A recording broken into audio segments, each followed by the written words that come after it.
Muy buenos días a todos y a todas. Este es el módulo 4, los derechos humanos en los modelos de educación. Mi nombre es Cintia Núñez, estoy en el aula 2 de la diplomatura durante este módulo, también el 5 y el 6, junto a otros compañeros y compañeras que conocerán luego seguramente. Este módulo está pensado para poder acercarles un análisis absolutamente necesario durante toda esta diplomatura. Pensar la educación como un derecho humano es fundamental para ejercer desde la perspectiva de los derechos humanos, para enseñar, pero sobre todo para educar en derechos humanos. Veremos de qué se trata. Bien, en este módulo trabajaremos la relación educación-derechos humanos, pero desde la revisión de los modelos o enfoques pedagógicos que han sido sustento del sistema educativo en general en nuestro país como a lo largo y ancho por lo menos de Occidente. ¿Por qué digo esto? Porque son enfoques que los miraremos de manera superficial, trabajaremos con algunos en términos muy generales. Ellos ya fueron trabajados por ustedes seguramente en la formación básica para la docencia. Entonces, no nos vamos a detener en cuestiones muy específicas, pero sí en, digamos, aquello que encierra cada modelo, cada enfoque respecto de la concepción de hombre, de sociedad, de cultura y por lo tanto su aporte o no a la educación en derechos humanos. Eh, Queremos ver cómo a cada enfoque le corresponde también un tiempo y una concepción de educación que supone una mirada acerca de responsabilidades, deberes y derechos que acarrea esta concepción de educación. Vamos a revisar también lo que tiene que ver con constructos teóricos como sociedad, educación, Estado y derechos humanos, entendiendo que estos conceptos tienen sentido cuando hablamos desde y para las personas que hacemos uso de los mismos, es decir, para las personas que vivimos en sociedad, nos educamos, somos parte de un Estado y valoramos y promovemos los derechos humanos.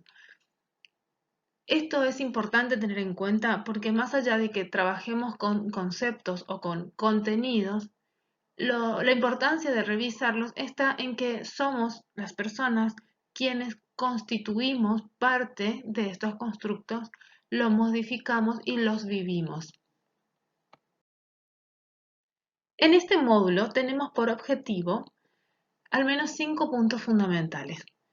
El primero de ellos tiene que ver con lo que ya dijimos, caracterizar los diferentes modelos educativos vigentes y no vigentes desde una mirada analítica y crítica, indagar acerca de las distintas ideas de hombre y de sociedad presentes en cada modelo, como también lo dijimos, relacionar las concepciones de educación, hombre y sociedad con los sistemas políticos y con la defensa de los derechos humanos.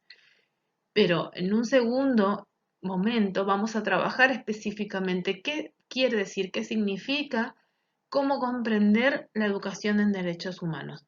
Y para ello también tendremos que analizar nuestras prácticas escolares como docentes y como partes de un sistema educativo.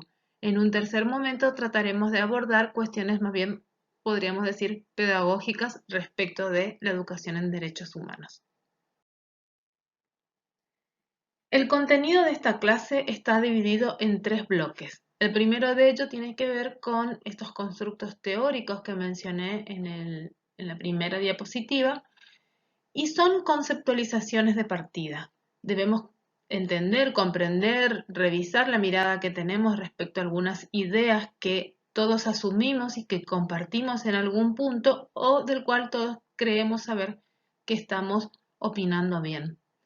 Por otro lado, el derecho humano a la educación, como había adelantado, y por último, prácticas de los derechos en los ámbitos educativos. Vamos por la primera palabra. El concepto de sociedad. Vamos a ver qué opinan de estas definiciones. En general estamos de acuerdo en que el concepto de sociedad puede tener que ver con esta idea de que una sociedad es un conjunto de personas que se relacionan entre sí, de acuerdo a unas determinadas reglas de organización jurídica y consuetudinarias, y que comparten una misma cultura o civilización en un espacio o un tiempo determinados. Podríamos coincidir también con que este sistema organizado de relaciones que se establecen entre este conjunto de personas, dentro del cual cada uno, conforme a su estatus, cumple un determinado rol y por lo tanto, la interrelación de los individuos conforme a su estatus y rol determinarán de común acuerdo pautas de convivencia social que integran el concepto de cultura. ¿Se sienten identificados con estas definiciones? ¿Explican nuestra vida común, cotidiana, la vida diaria? ¿Nos reconocemos en ella? De algún modo, seguramente que sí, porque si nos piden una definición de sociedad, diríamos que es esto que hacemos todos juntos, que hay normas, que hay reglas, que hay instituciones, que hay etapas que de nuestro ciclo vital que están asociados a la sociedad, a nuestra vivencia dentro de la sociedad. Pero también podemos pensar en oposición a estas ideas, eh, voy a ponerlo así, la idea de que un rol y un está determinado a partir de un estatus, es decir, a partir de las posiciones que ocupamos dentro de la estructura social, de alguna manera deja como en una situación de neutralidad la cuestión del mérito social. Dentro de la escuela por mucho tiempo se pensó o aún se sostiene que el mérito es lo que permite que los individuos avancen en la sociedad y entonces a un buen esfuerzo educativo, ganancias sociales. Cuando en realidad hay toda una perspectiva crítica que discute esta mirada, entendiendo que hay condiciones estructurales que son determinantes de las posiciones de clases posterior. Es decir, que es muy difícil que la estructura de las sociedades cambien cuando aquellos que tienen privilegios y mayores posibilidades de educación, de empleo, de cultura, eh, no sigan siendo parte de la estructura más alta de la pirámide social y quienes no acceden a educación de calidad, acceso a la cultura o bienes materiales, ocupen un rol a partir de este estatus que es inferior dentro de la escala social. Esto dicho en complicado, digamos, pero diciéndolo más fácil, las sociedades tienen una estructura piramidal que es difícil de corromper siempre que se sigan reproduciendo las formas de vivir, pero también de consumir dentro de la sociedad. Algo semejante pasa con el concepto de cultura. Dice el concepto, todos los hombres y mujeres y todo otro género identitario hacemos cultura dentro de un espacio social determinado y esto nos identifica y nos hace parte. Integramos al concepto de cultura los elementos como ideas, creencias o valores y podríamos decir que la cultura que sostenemos es lo que nos permite sentirnos parte de una sociedad identificando con, identificarnos con sus valores, sus creencias, sus ideas, sus costumbres, pero también la cultura es algo que se vive permanentemente y que cambia, se mueve, fluye con las nuevas generaciones. Y por último, el concepto de educación. Ustedes saben que la educación es un concepto bastante amplio, podemos ir desde la idea de formación, en el sentido de que es algo que excede a la etapa escolar y que tiene que ver con todo el ciclo vital de los individuos, es decir, que uno siempre está en formación. Podemos pensar la educación también desde el sistema educativo y entender que hay ciclos, que hay etapas dentro del sistema que debemos atravesar los individuos. Y por último, también podemos pensar la educación como reproductora del orden social. La educación, sea la recibida en la familia o sea la dada por la escuela, sirve para la reproducción social. Y esto significa que sirve para mantener el orden social. Y por lo tanto, para sostener los ideales, los valores, las costumbres, es decir, la cultura. Si esto no fuera así, cada nueva generación debería volver a aprender respecto de su sociedad y volver a hacer sociedad, volver a hacer cultura. Entonces, la educación está para que la sociedad se mantenga cohesiva, se mantenga y permanezca en el tiempo sin necesidad de aprender nuevamente con cada nueva generación. Por otro lado, miremos esta definición. Dice, la educación es entendida como el proceso global de la sociedad a través del cual las personas y los grupos sociales aprenden a desarrollar conscientemente en el interior de la comunidad y en el beneficio de ellas la totalidad de sus capacidades, aptitudes y conocimientos. Esta propuesta de la UNESCO es bastante alentadora en términos de que está suponiendo que la educación apunta a la formación integral de los individuos cuando habla de capacidades, aptitudes y conocimientos, y también de una condición de la educación y es que la educación sale de la sociedad y vuelve a ella, retoma. Por eso hablamos de que ayuda a reproducirla. Entonces, los jóvenes, los niños y jóvenes educados vuelven a su sociedad, devuelven a su comunidad eso aprendido. Pero por otro lado, yo discutiría un poco este concepto porque está dejando fuera elementos que son fundamentales para educar desde los derechos humanos. Y tiene que ver con la afectividad, tiene que ver con la empatía y con la solidaridad, y tiene que ver con el reconocimiento de los sentimientos, podríamos decir, o lo que también se llama una pedagogía de la ternura, que también nos enseña que el conocimiento, los saberes, las aptitudes y las capacidades están atravesados por aprendizajes afectivos, están atravesados por una emotividad.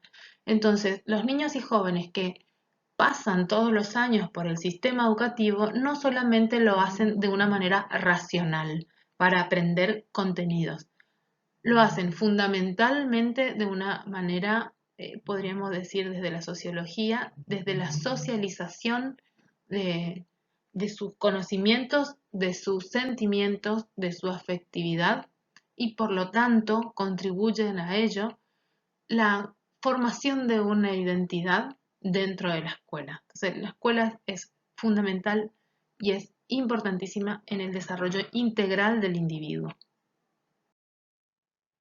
Entonces, hablamos de educación y derechos humanos.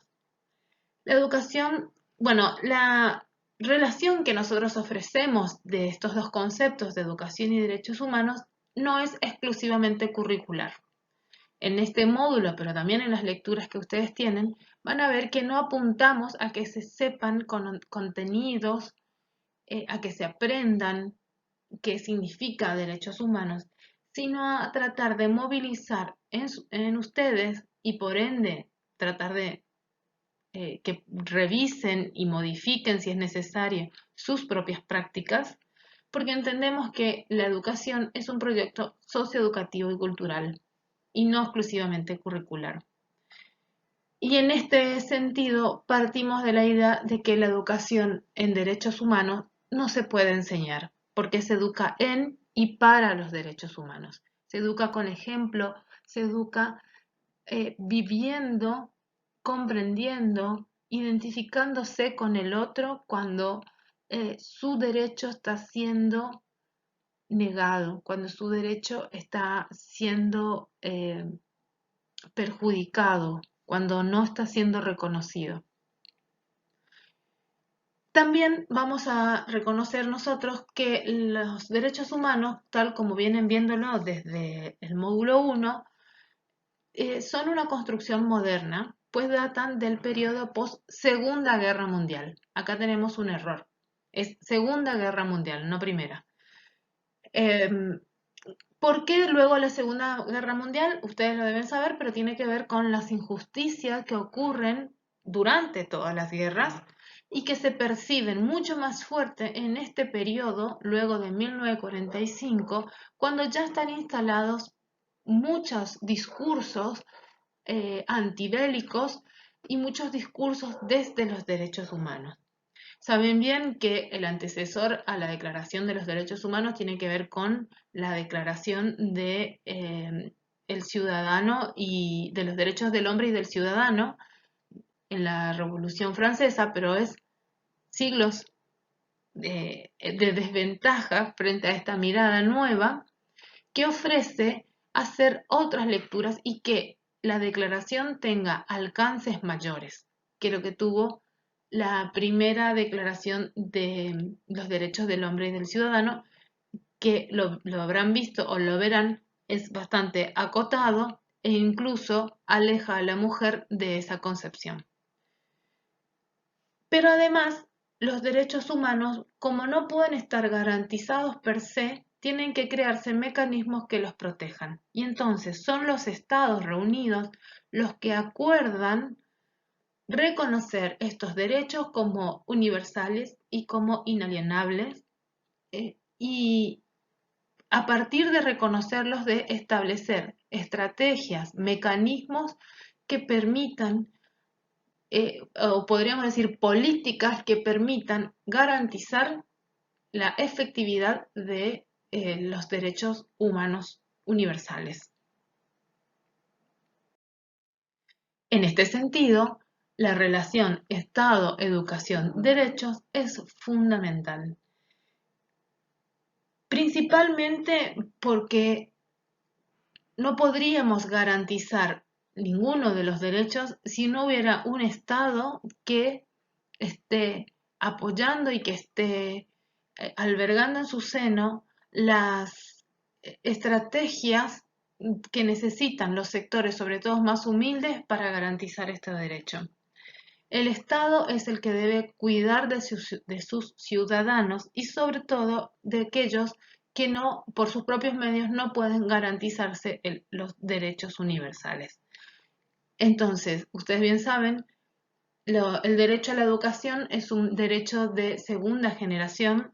Estos derechos aparecen en 1948 con la Declaración Universal de los Derechos Humanos, y lo que dicen es que no basta solamente con reconocer la humanidad de hombres y mujeres, sino que hay que garantizar lo que tiene que ver con bienes culturales, la salud, y en esos bienes culturales la educación, el trabajo, la posibilidad de sindicalizarse, la mejor calidad de vida. Estos derechos de segunda generación promueven una serie de cuestiones que tienen que ver con fomentar calidad de vida. Y en este sentido, el artículo que denomina o que sostiene el derecho a la educación deja algunos puntos que vamos a ver son claroscuros, pero ya lo revisaremos. Podríamos reflexionar un momento en torno a la situación argentina actual y pensar qué significa garantizar el derecho a la educación. En la actividad del foro que se inicia inmediatamente después de la videollamada que tenemos luego de visualizar esta clase, van a tener ustedes la posibilidad de mirar un video que es una entrevista al doctor Eduardo Rinesi, doctor en filosofía, el cual habla de dos modelos de Argentina. Estos dos modelos suponen el enfrentamiento entre dos concepciones acerca de qué es educación, cómo debería ser el sistema educativo. Estos enfrentamientos tienen que ver con el tiempo, pues, dice él, por mucho tiempo ha permanecido una idea de que la educación, por lo menos la educación secundaria, era un privilegio. ¿Por qué esto? Porque la educación básica primaria aparece como obligatoria y gratuita y laica desde la ley de 1420. Y esto garantizaba a grandes sectores de la población a poder acceder a la educación, al menos primaria. Pero sin embargo, los niveles educativos posteriores a la educación primaria son vivenciados como privilegios. Y en este sentido, unos pocos podían alcanzar estos niveles educativos. Y entonces la educación pasaba a ser para algunos y no para todos. Y la educación, si es solo para algunos, no es un derecho garantizado, es un privilegio. Y sobre eso discute esta entrevista y bueno, van a tener ustedes la posibilidad de verlo, no se podía incorporar a este video, quedaba ya muy pesado, llevaría mucho tiempo, por lo tanto los invitamos a revisarlo luego.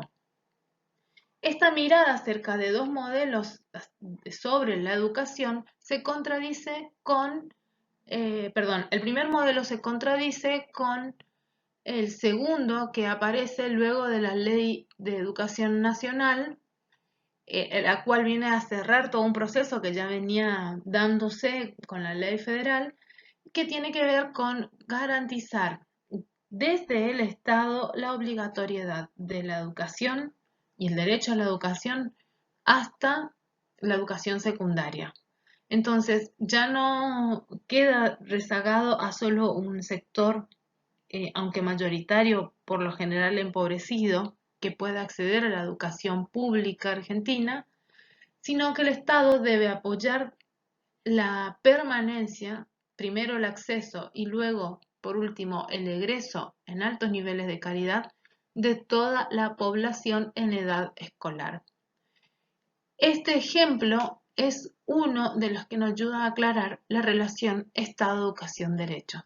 Que el Estado promueva y a partir de políticas públicas garantice el derecho a la educación de todas las personas en todas sus etapas escolares, es el mejor ejemplo, al menos por el momento, para reconocer esta relación.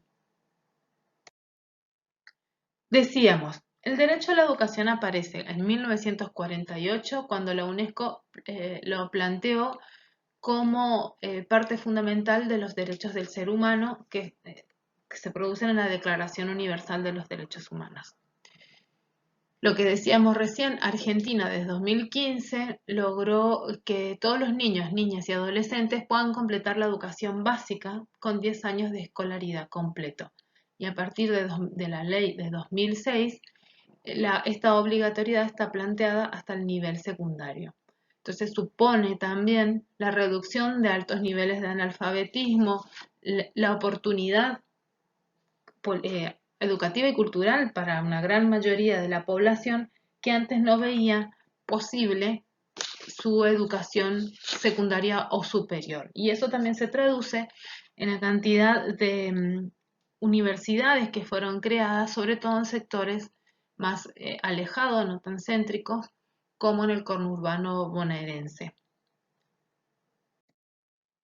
Bien, los alcances de la Declaración Universal de los Derechos Humanos tienen que ver con una serie de, podríamos decir, aspectos positivos.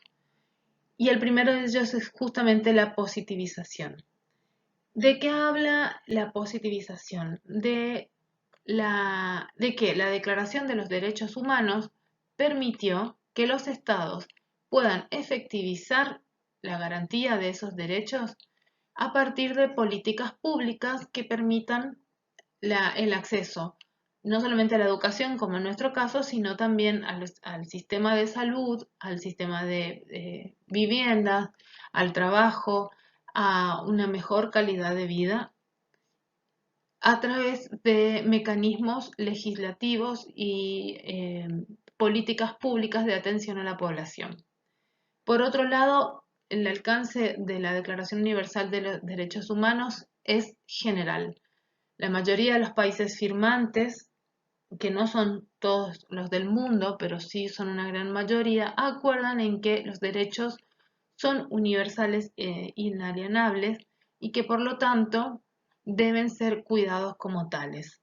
Esto supone la participación a través de la institucionalización de los derechos de otras organizaciones que no son solo el Estado, organizaciones de la sociedad civil, ONG, fundaciones y toda otra que apunta a la conservación de los derechos humanos y por lo tanto su internacionalización, en tanto los derechos humanos son asuntos de los estados y los estados en común acuerdo deben trabajar para que estos derechos sean garantizados a nivel planetario. Específicamente acerca del derecho a la educación, encontramos en el artículo 26 de la Declaración Universal de los Derechos del Hombre. En este artículo se desagregan tres cuestiones fundamentales acá presentadas de manera muy sintética. Por un lado, la educación debe ser gratuita y obligatoria cuando hablamos de la educación básica. Por otro lado, la educación debe apuntar al desarrollo pleno de los individuos. Y por último, los padres tienen la posibilidad de elegir la educación que desean para sus hijos cuando hablamos de la obligatoriedad básica. Este artículo nos permite dar cuenta del primer periodo de este modelo de educación del que van a ver en el video, en la medida en que la educación gratuita y obligatoria se establece en nuestro país con una gran fuerza, y ustedes saben, el periodo sarmientino significó una masificación de la educación, significó también en alguna medida el posicionamiento, el reconocimiento social, la puesta en valor del conocimiento científico, del conocimiento no vulgar, digamos, pero no termina de garantizar el derecho humano cuando no está promoviendo los otros niveles dentro del sistema educativo. Y así hemos visto cómo grandes sectores poblacionales alcanzaban solo la educación primaria básica y luego no continuaban con estudios superiores.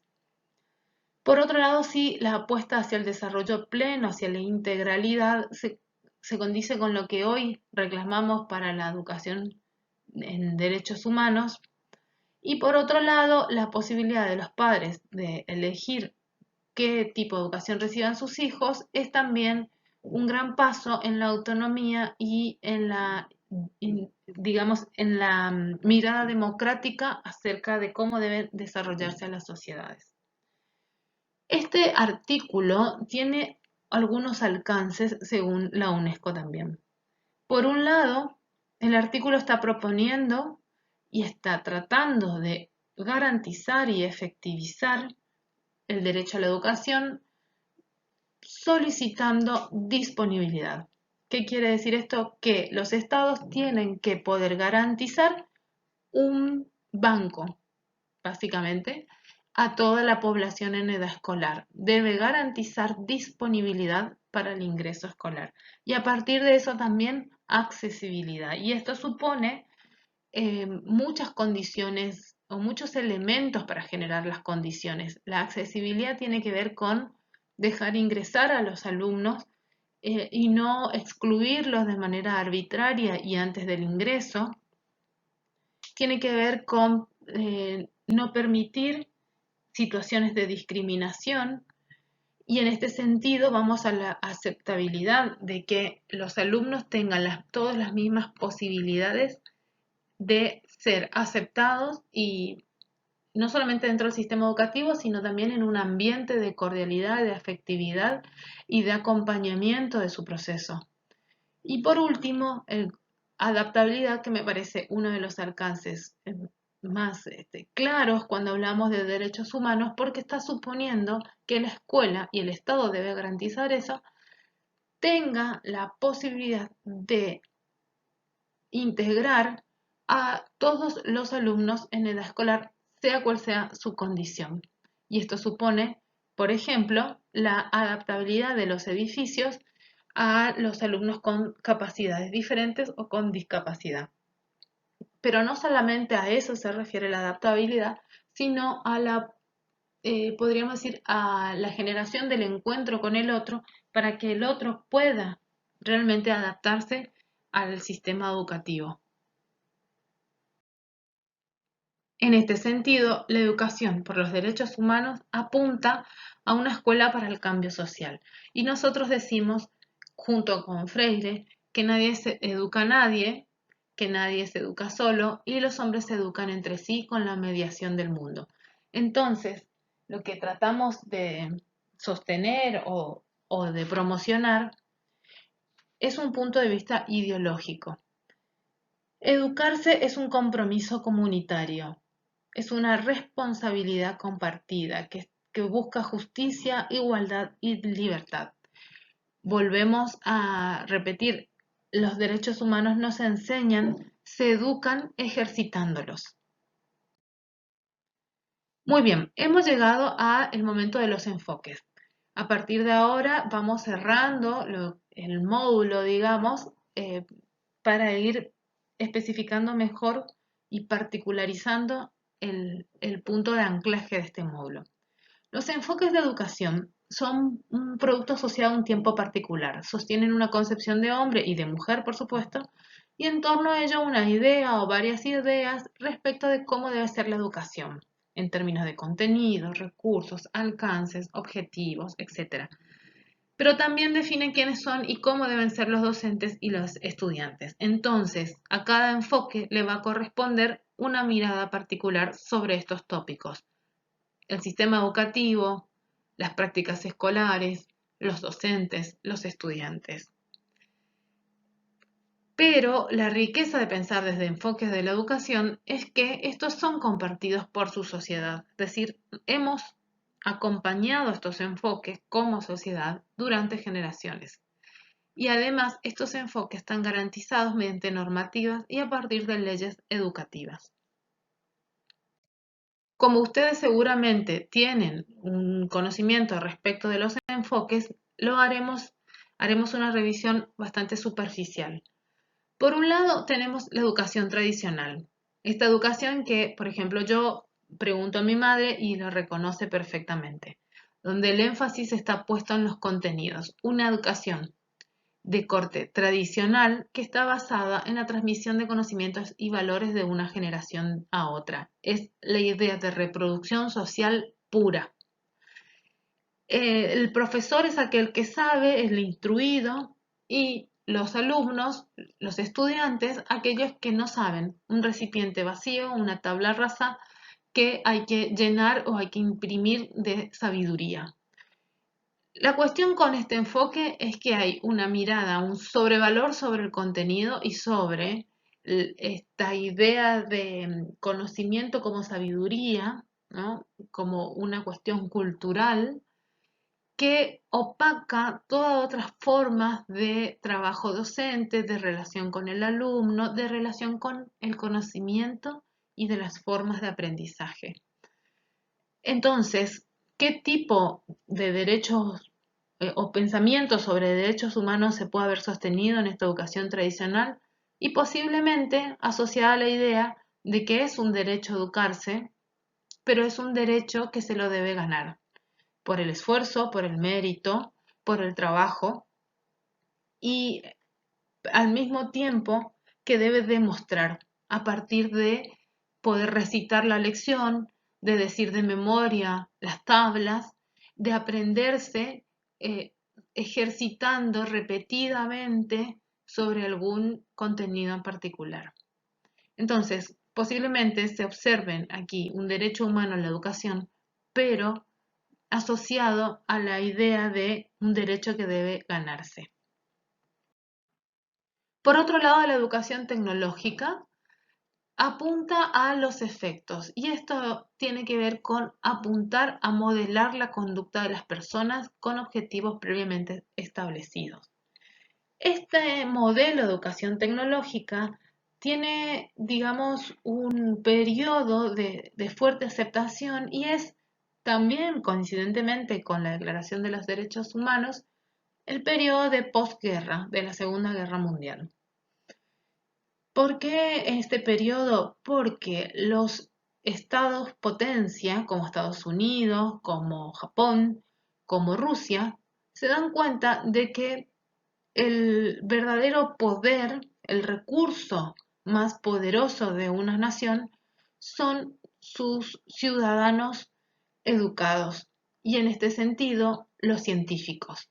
Son aquellos que pueden en el caso de la situación de guerra, seguir creando armas, estar al tanto de la carrera armamentista y así ganar en poderío en cuanto a la nación.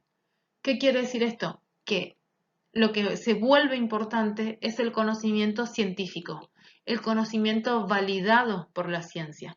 Por lo tanto, se traduce eso en la idea de que una sociedad con alto conocimiento, una sociedad altamente educada, es una sociedad que progresa, que avanza, que aporta al sistema productivo y al sistema económico, sí, productivo y cultural, y que por lo tanto se puede potenciar como una sociedad del primer mundo.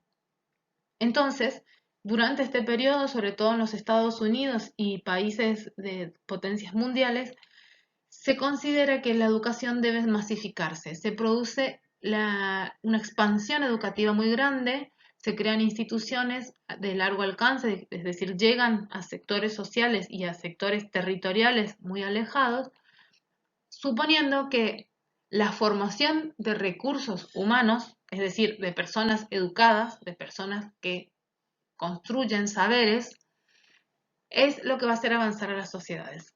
Y uno podría decir que por un lado está de acuerdo con la idea de que el conocimiento nos permite avanzar, pero por otro lado tiene este doble sentido de modelar la conducta de las personas. Acá aparece fuertemente la idea de meritocracia, la idea de que el esfuerzo educativo durante el traspaso por el sistema educativo que hacen las personas significa luego una determinada posición social. Entonces, si nos fue bien en la escuela, no irá bien en la sociedad.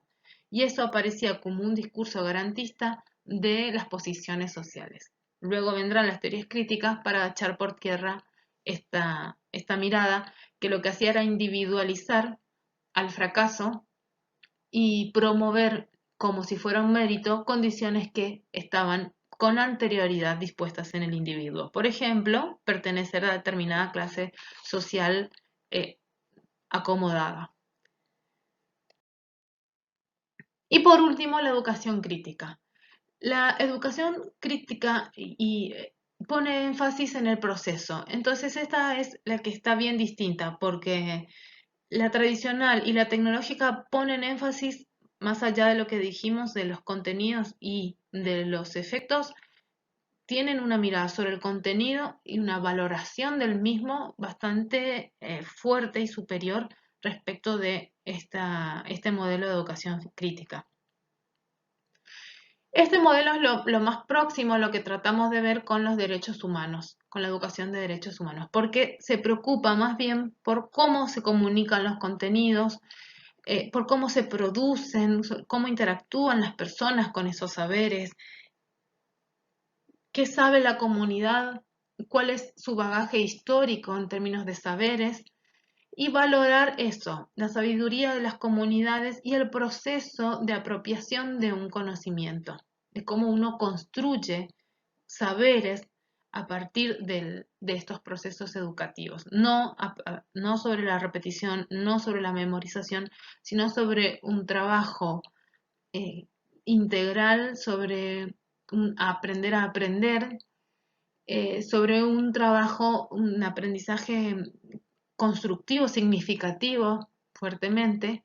Y podríamos decir acá que el derecho humano a la educación se observa como absolutamente necesario de efectivizarse y como un valor supremo, frente al otro modelo, al anterior tecnológico, donde el derecho humano se establece como una necesidad, pero más que nada como una utilidad. Bien, ¿por qué hablamos de modelos de educación? Principalmente porque, ¿por qué lo asociamos a los derechos humanos? Por esto, porque la educación es un derecho, no un privilegio. Entonces, discutir sobre cuáles son las condiciones del sistema educativo, sobre qué percepciones y concepciones tenemos sobre el sistema educativo, es sumamente importante para reconocer en qué medida estamos o no apostando a la educación en derechos humanos. Por lo tanto, el propósito de la enseñanza de los derechos humanos se amplía a un fin educativo que compromete la totalidad de la vida en la escuela. Más que dar instrucción sobre derechos humanos, se trata de educar para que el alumno y la alumna los aprecien, los valoren y los vivan. Por eso se habla de una actitud educativa centrada en los derechos humanos que impregna la vida escolar en todos sus aspectos. Entonces tenemos que preguntarnos qué hacemos dentro de nuestras propias prácticas, cómo nos relacionamos con los alumnos, cómo nos relacionamos con los directivos, cómo se relacionan ellos con nosotros y con los directivos, para tratar de ver ahí qué prácticas son las que se sostienen dentro de mi institución de trabajo y cómo puedo cambiarlas cuando estas prácticas no apuntan a el reconocimiento y la efectivización, la garantía sobre los derechos humanos, a la educación. El texto de Rosa María Mujica les será útil para ver esta relación fundamental. La escuela es el espacio de difusión de derechos fundamentales. Cuando el derecho humano estaba siendo visto como una cosa de leyes, esto pareció insuficiente, principalmente porque grandes sectores sociales no reconocen los derechos humanos. Por lo tanto, estos derechos pueden no estar siendo efectivos o estos sectores no los reclamarían, no darían cuenta de su discriminación o de la falta de reconocimiento de los derechos. Por otro lado, la difusión de los derechos fundamentales a partir de la escuela es insuficiente, no es una solución, diría Mujica. ¿Por qué? Porque debemos pensar justamente en esto que decíamos respecto de las prácticas. Un riesgo que se corre dentro de la escuela es la banalización de los derechos humanos. Proponer aprender los derechos humanos memorísticamente para saberlos todos, para reconocer sus artículos, sin proponernos transformar nuestras prácticas como docentes, pero también como alumnos en la vida cotidiana, puede promover la banalización. Aprender sin transformación. Saberlo, pero no cambiar nada de la vida social con con este conocimiento. Y eso es absolutamente insatisfactorio o inútil. Entonces, educar para los derechos humanos tiene que ver con educar con sensibilidad, con afectividad, con experiencia y compromiso. Decíamos hoy, nos enseña se educa y se educa ejerciendo los derechos humanos. En este sentido, la autora propone una serie de compromisos docentes como condiciones para la educación en derechos humanos. Y dice ella, para educar en derechos humanos debemos sentirnos afectivamente convencidos de la decisiva utilidad de educar en ellos para la construcción de una sociedad más humana. Este compromiso afectivo con el proyecto de sociedad es lo que debe guiar nuestra práctica docente en relación a derechos humanos. Y además, como docentes debemos creer en el impacto transformador de la misma. Esta es una concepción humanizadora, propone un aprendizaje de tipo holístico e integral, desde una mirada de la ternura, de la afectividad, de la experiencia, con una metodología de vivencia activa, lúdica, grupal y que eleve la autoestima de todos los que están en relación de aprendizaje, no solo los estudiantes, también los docentes. Y propone, por último, prácticamente, una metodología que esté por y para los estudiantes, que observe su contexto sociocultural y económico, una metodología que enseñe a aprender, que establezca el diálogo como principio, que promueva la criticidad de aceptar desacuerdos, por ejemplo, que promueva la expresión y el desarrollo de afectos y sentimientos, la participación y la integralidad. Entonces, veamos que aquí no hay muchos secretos. Educar en derechos humanos es primero reconocerlos, pero después también trabajarlos con los estudiantes, haciendo una observación real de lo que voy a trabajar, reconociendo cuáles son los objetivos, cómo voy a hacerlo, ¿Cómo hago para promover cuestiones como el aprendizaje continuo, cuestiones como el desarrollo de afectos? ¿Cómo hago que participen? ¿Cómo promuevo su integralidad? Entonces, educar desde una perspectiva de los derechos humanos es educar no desde el contenido, sino del contenido como mediador para establecer otros tipos de aprendizaje que tienen que ver más que nada con la mirada sobre la persona. Para educar en derechos humanos, principalmente debemos aprender a ponernos en el lugar ajeno. Puedo enseñar derechos humanos eh, usando, por ejemplo, utilizando una experiencia que aunque ajena me toque, que aunque ajena me conmueva y aunque ajena en una injusticia, sufra yo también con ella. Entonces, a esto se refiere esta perspectiva, en poder generar una empatía y una afectividad sobre el dolor ajeno que nos permitan movilizar a partir de ahí otros aprendizajes. Por último, la forma que puede tomar nuestras prácticas pueden ser del siguiente modo, dice también Mujica. Reconocer los objetivos que tengo para enseñar. Reconocer las características del grupo, y esto es fundamental para cualquier práctica educativa. Definir y tener claro qué procedimiento voy a sostener y sobre todo apuntar a la creatividad y a la imaginación para trabajar con el grupo.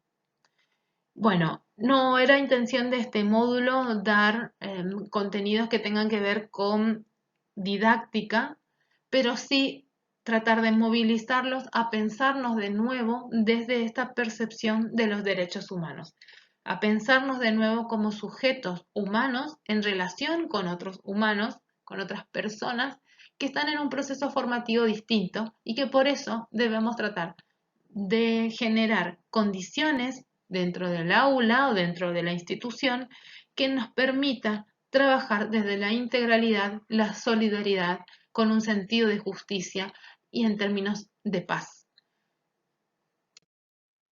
Espero que les sirva la clase, que les haya gustado, que vayan a leer el texto de la clase escrita y los materiales que tienen disponibles.